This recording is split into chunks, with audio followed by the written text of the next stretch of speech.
તો hey guys welcome back to our new vlog. આપણે ફરી પાછા આજે જો આવી ગયા છીએ અહીંયા ગચારે આ નાના નાના ટેણિયા રમવા આવી ગયા છે ગાઈઝ. અહીંયા આજે રવિવાર છે એટલે બધા ઘરના લઈને આવ્યા હશે.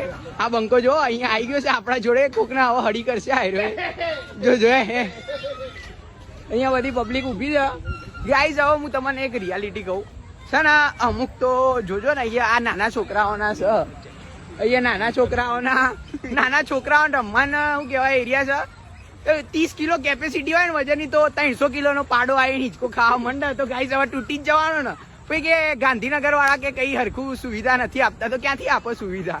પછી 300 કિલોનો પાડો બે તો તૂટી જાય. શું કેવું તમારું? વાત સાચી છે. હા પછી 500 કિલો વાળા તો ગાંઠ જ નહીં. જેવા બે એવું જ બધું લઈને લબડે આ લપછણી બધો ખાડો પડી જાય ગાઈઝ. અહીંયા તો આ જો આગળ બધી પબ્લિક આજે આ જો આ ભાઈ છે ને ગાઈઝ બુટ્ટીઓનો વેપાર કરે છોકરીઓની. તમારે લેવી હોય ને તો એમનો કોન્ટેક્ટ કરજો.